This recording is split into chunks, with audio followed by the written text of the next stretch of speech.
Jai Mahamaya Ki Jai. We'll have the completion of chapter 13 now. Kasama, forgiveness, turned out to be the repository of best qualities. Out of affection to her, that is, divide her body and distribute them partly to Vishnu, partly to Vaishnavas, partly to Dharma, partly to the religious persons, partly to weak persons, partly to ascetics, partly to the devas, and partly to the pundits, the literary persons. O Lord, thus I have described thy qualities as far as I know. What more dost thou want to hear? Thou hast many more qualities, but I am not aware of them. Having thus spoken, the red lotus-eyed Radha began to rebuke Ganga, sitting by the side of Sri Krishna with her head bent low out of shame. At this time, Ganga, who was Siddha Yogini, came to know all the mysteries and instantly disappeared from the assembly in her own water form. The Siddha Yogini Radha came to know also by her yogic power the secrets of Ganga and became ready to drink the whole water in one sip. Ganga, knowing this intention of Radha by her yogic powers, took refuge of Krishna and entered into his feet. Then Radha began to look out for Ganga everywhere. First she searched in Golaka, then in Vaikuntha, then Brahmaloka. Then she searched all the lokas one by one, but nowhere did she find Ganga. All the places of Golaka became void of water, all turned out dried mud, and all aquatic animals died and fell to the ground. And Brahma, Vishnu, Shiva, Ananta, Dharma, Indra, Moon, Sun, Munis, Siddhas, ascetics, all became very thirsty, and their throats became parched. They then went to Golaka and bowed down with devotion to Sri Krishna, who was the Lord of all, beyond Prakriti, who is the Lord of the Gopas and the Gopis, who is formless, who is without any desire, unattached, without refuge, attributeless, who is all will and who assumes forms to show favor to his devotees, who is Satvik, the Lord of truth, the witness and the eternal Purusha, and who is the highest, the supreme Lord, the best and the excellent, the highest self and the supreme God, thy best and excellent, the highest self. They began to hymn him. All were filled with intense feeling, with devotion. Tears of love were flowing down their eyes, and their bodies were all filled with ecstasy, the hair standing on end. He was Parabrahma.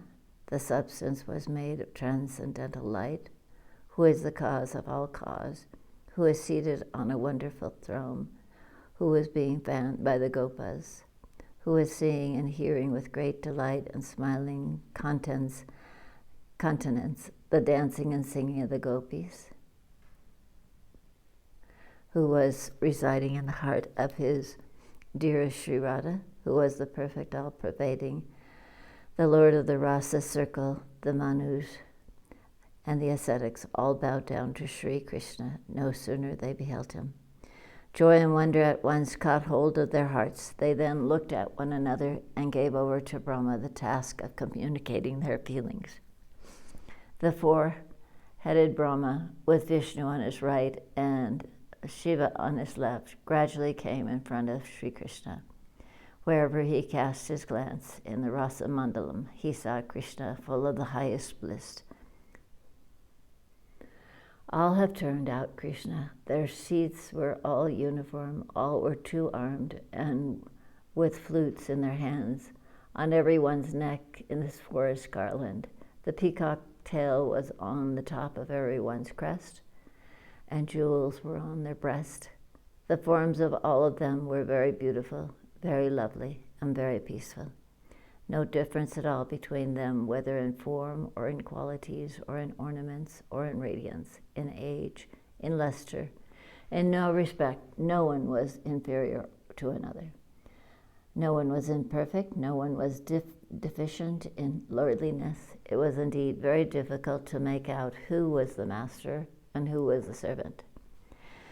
Sometimes he is seen in his Teja form as the great light, and there is nothing else. Sometimes there is the clear divine form. Sometimes he comes formless, sometimes with form, and again sometimes both with and without form. Sometimes there is no Radha, there is only Krishna. Sometimes, again, in every seat there is the Murti Radha and Krishna combined. Sometimes Radha assumes the form of Krishna, so the creator Brahma could not make out whether Sri Krishna was a female or a male. At last he meditated on Sri Krishna in his heart and began to chant hymns to him with devotion and prayed for forgiveness for his misdoings. When Sri Krishna got pleased, opening his eyes, Brahma saw Sri Krishna on the breast of Sri Radha.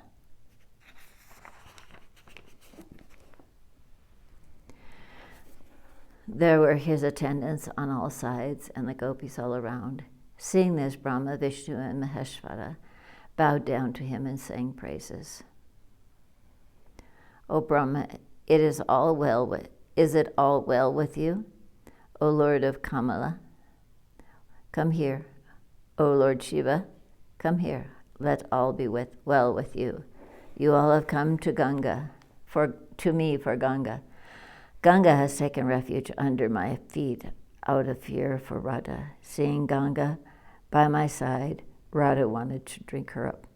However, I will give over Ganga to the hands of you all, but you will have to pray to Radha so that Ganga becomes fearless of her. The lotus-born Brahma smiled at Sri Krishna's words and began to sing hymns to Radha, who is fit to be worshipped by all. The creator Brahma, the compiler, the four Vedas, the four Vastes, one praised Radha with his four heads bent low and addressed her thus. Brahma said, O Radha, Ganga appeared from thee and the Lord Sri Krishna. Both of you were transformed before into the liquid form in the Rasa Mandalam on hearing the music of Shankara. And that liquid form is Ganga. So she is born of thee and Sri Krishna. Hence she is like thy daughter and to be loved as such. She will be initiated in thy mantra and she will worship thee. The four-armed Lord of Vaikuntha will be her husband. And when she will appear in parts on earth, the salt ocean will be her husband, O mother. The Ganga that dwells in Goloka is dwelling everywhere. O governess of the Devas, thou art her mother, and she is always thy self-born daughter. Hearing thus the words of Brahma, Radha gave her assent towards the protection of Ganga, and then Ganga appeared from the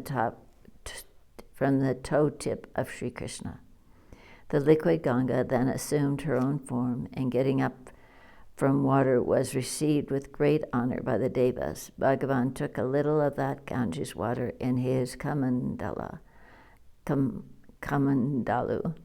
Bhagavan Mahadev Shiva kept some of it in his own hair. The lotus-born Brahma then initiated Ganga into the Radha mantra and gave her instruction, the Radha Stotam, the hymn of Radha, according to the Samaveda. Gave her also the Radha Kavacha, the protection mantra, Radha Dhyana, the meditation on Radha, and the method of worshipping Radha. And Radha's Puraskarana, Ganga worshipped Radha according to these instructions and went to Vaikuntha. O Muni, Lakshmi, Saraswati, Ganga, and the world-purifying Tulsi, these four become the wives of Narayana, Krishna. Then Narayana. Krishna then smiled and explained to Brahma the history to time, hardly to be comprehended by others. He then spoke, O Brahma, O Vishnu, O Shiva, now you better take Ganga, and I will now tell you what a change has been effected by this time here.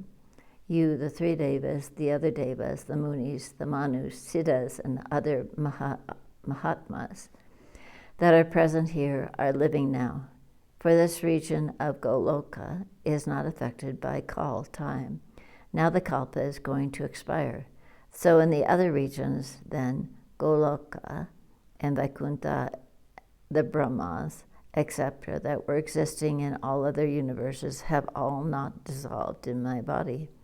O lotus-born, save Golaka and Vaikuntha, all are now underwater, the pre-state of earth.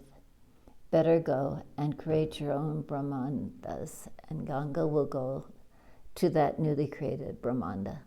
I will also create other worlds and the Brahmas thereof.